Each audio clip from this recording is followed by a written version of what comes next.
Thank you very much for having me here. Yeah, no matter what I do bring forth the labor perspective in anything I try to do throughout my work and in my community. I was asked to speak as well on Canada Post and their vision under CUPW, Canadian Union Postal Workers. The Canadian Union Postal Workers joined on to the fight and joined on to the League Manifesto.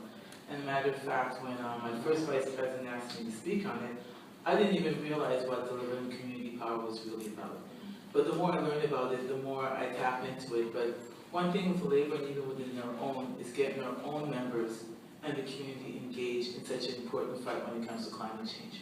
So I'm here to speak in regards to our vision of the CUPW, the labor movement a little bit, some of the attacks that we are now getting, because the League is becoming so progressive. Anytime you become progressive, you start getting attacked and so the pushback as well. Canada Post is the largest public vehicle fleet in all of the country. We have the biggest infrastructure. What my brother Gabriel talked about before in regards to trade agreements, Canada Post had to fight in regards to NAFTA with UPS because we have the infrastructure in place and we have everything. And it's not just about delivering in the community, it's right throughout Canada. So whether you're in Toronto up to Nunavut, you could mail a letter and it's still $1 throughout the country, right? So people are trying to take that away, right? What we're also looking at now is going green, forcing Canada Post and the government to go green, right? And we're starting that next year, we're starting to change our routes. And we have an opportunity to change over to electrical vehicles, right? Which is also a plus.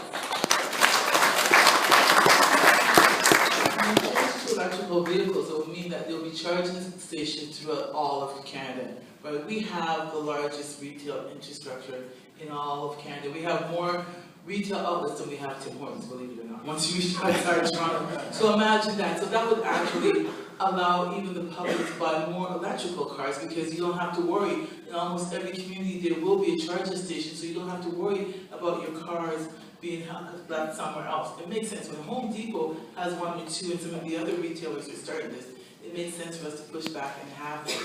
And by having our vehicles go green, it would also help the auto industry so we could get good jobs, keep the good jobs in Canada as well.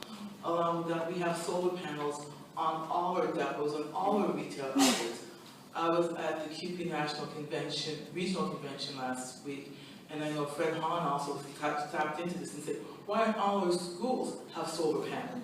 Right? There's ways now we have to start moving and thinking outside the box. So that's really important so as well, labor is in every facet that we live in, and sometimes it's also starting to push back, right? We also say about home delivery, right? Mail delivery is the most important and fundamental rights we have as Canadians.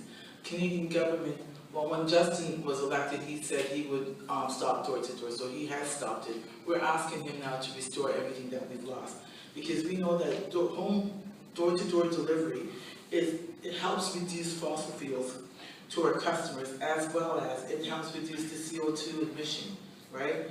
Overnight, by having actual letter carriers on foot routes, imagine the reduction in regards to our environment, right?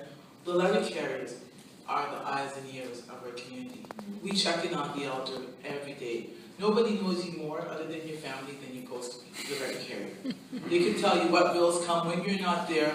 We are the ones that know you second best to your family, believe it or not, right? So that's very important. And every other day you hear stories of whether somebody down and out, somebody not getting their mail picked up every day, right? We also hear the negative about junk mail, what have you. But we know that we are a reliable, trusted community, as well as the services. Like one of the services we have right here in Toronto, which was a pilot project, was what we call same-day delivery, which is also part of this delivering community power, is we're already doing a lot here. Because there's some companies right now where you could have, for instance, Rogers and some of the banks, we would go to their outlets, pick up whatever they need, whether it's a phone or credit card, and have it to your door before 8 o'clock that night. So we are doing same-day delivery right now. And imagine if we expanded that into the community, where the farmers can now have you deliver your produce right to your door. Right? We deliver medicines right to doors right now. So these are things that just to expand that within the communities, especially rural Canada. Right? Canada Post is a community hub. In some places, the post office is everything we have. It's the eyes and ears, it's a gathering place. So imagine businesses to continue to expand on that. Even within CUPW, we petitioned the Liberal government in Alberta signed on in regards to making sure to have internet access, because there's communities that don't have access. And imagine within the post office and those retail outlets to have Wi-Fi for people to come in, to be able to gather and use these things that are also affordable, if not downright cheap, because there's a lot of places that you can't afford internet access. Like the cheapest internet sometimes for home is like $60, $80 to $100. Most people that's between living or keeping your lights on or even feeding your family, right? As well, as I said, we are the biggest, largest retail chain in all of Canada. And we do services now. We do a lot of it. But one of our biggest campaigns right now is also postal banking, right? And Canada Post, Canada Post Corporation, the Postal Banking Act was up until 1968. And it was reintroduced into selective outlets, projects in 1997. Canada Post has allowed to operate. We have everything set up already, and it's already been tested to be able to operate.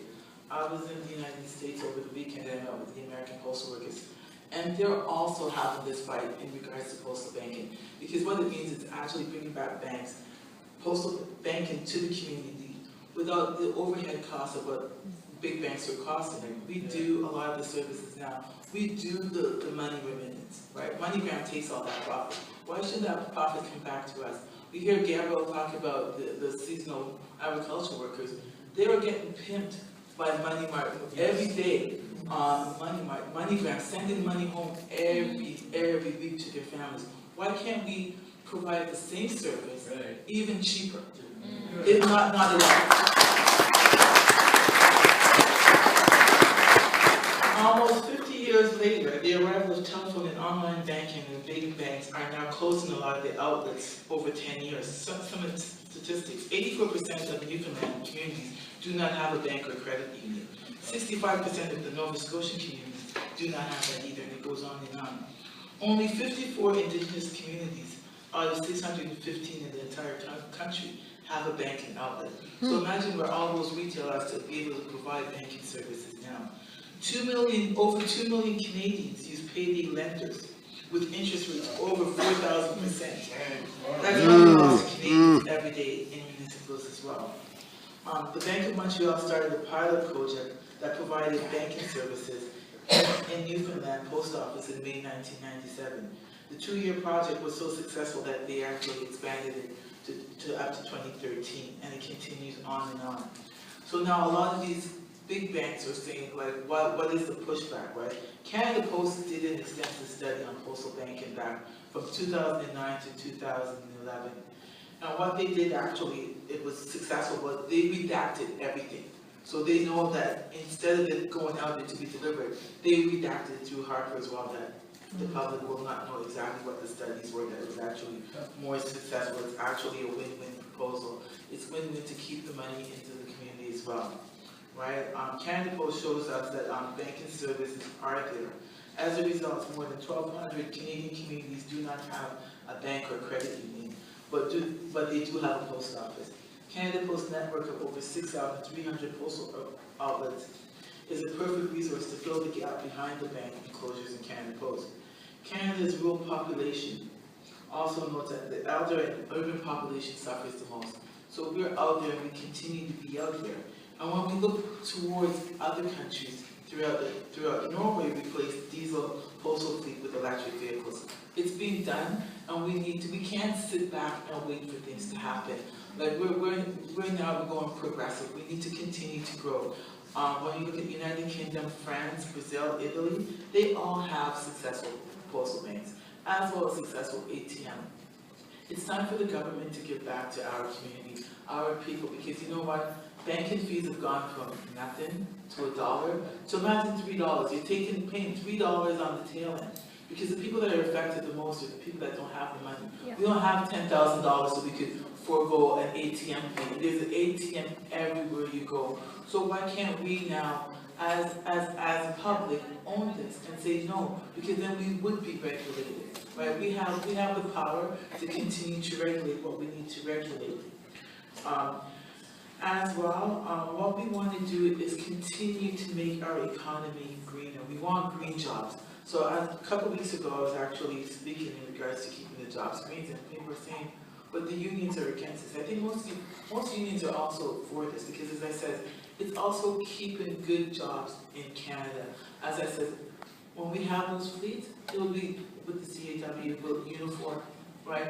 It's also saying no to the trade agreements because right now our biggest fight is the TPP, and every government services is under attack for some type of privatization, right? As I said, it's keeping the electrical, keeping the elderly and the less vulnerable, the most vulnerable, having the eyes and ears. At least once a week, you hear a successful story where whether a letter carrier or a delivery agent was out there, they noticed something wrong.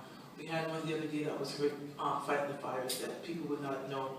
The stories go on and on and on, right? Providing access to credit via postal banking is more than ever the most important. But delivering fresh produce to farms and households would strengthen local economies as well. As I said, we have expanded our same-day delivery pilot project from Toronto. We got to Vancouver, to Montreal, so it's not a matter, everything's in place.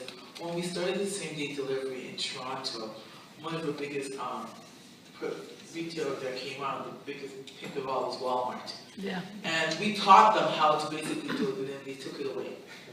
And we were delivering to the most vulnerable because one of the things that they said was we were delivering mainly diapers and stuff to mothers that were home with their children that needed that service that had it to their door. So then Walmart went and started their own, and then they started their community lockers. Amazon, the same thing. So they're learning from us and they're taking it away. But we know the public continues to want a viable post office. And right now we're in a fight for our life because unfortunately we're a crown corporation and we have every 10 years or so the mandate review comes up. So a couple of weeks ago the mandate review was called in regards to how we want to see Canada Post continue to operate. We want Canada Post to continue to be a public-owned, for the people, and we're asking members to continue to tap into the mandate review. Go online to Canada Post, to the Canada.ca Canada Post review.